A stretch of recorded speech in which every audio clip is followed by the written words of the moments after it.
करातीगीन की असल कहानी सिलसिला जोड़ देती है उन पुरस्रार तुर्क योद्धाओं से जिन्होंने सेंट्रल एशिया के सख्त मैदानों में अपनी शऊर और शुजात की पहली परचम गढ़ दी। तुर्क कबीलों का ये बहादुर फर्जंद आसमान से लंबी पहाड़ियों और जंगली रास्तों के दरमियान पैदा हुआ, जहां बचपन से बच्चों को तलवार की धड़कन सिखाई जाती थी।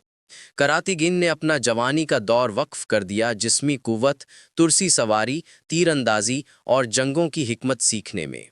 ये एक ऐसी जिंदगी थी जहां कानून सिर्फ इज्जत, वफादारी और जंग की फजीलत का होता था।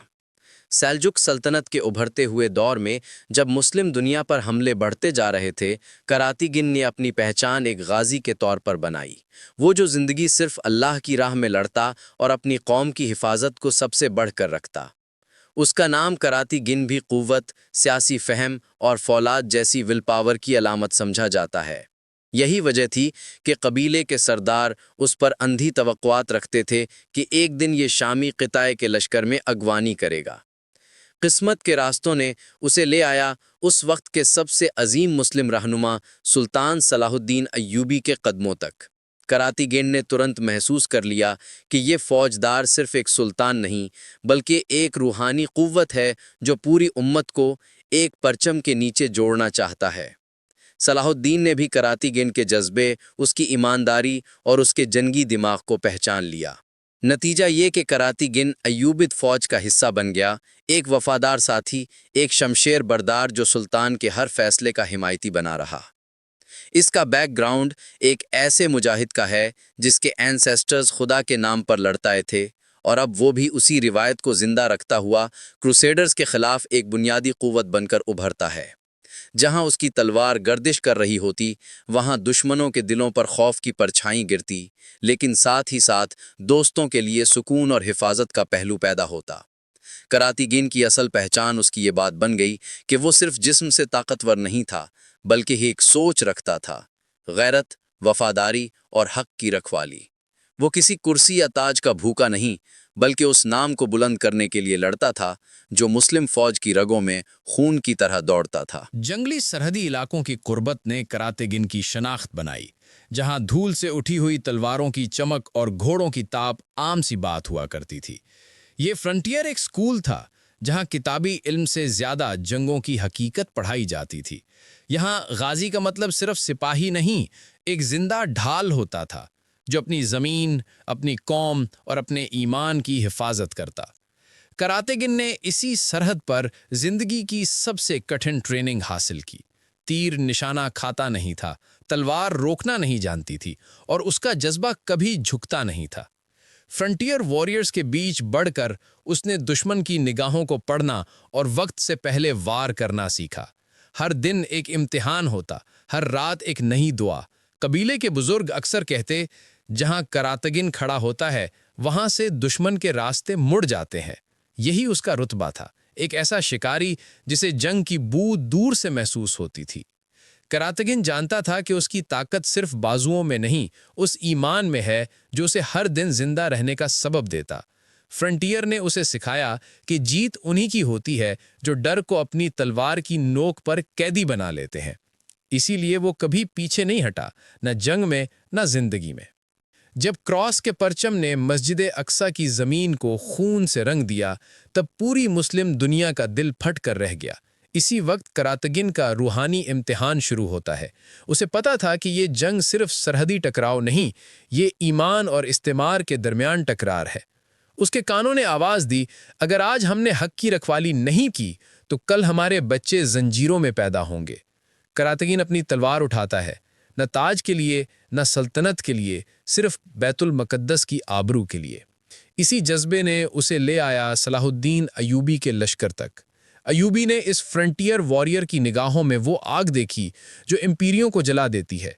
एक मुलाकात ने दोनों की मंजिलें जोड़ दी, एक सुल्तान जो दुनिया को आज़ाद करना चाहता था और एक गाजी जो उस आज़ादी के लिए अपना लहू पेश करने को तैयार था।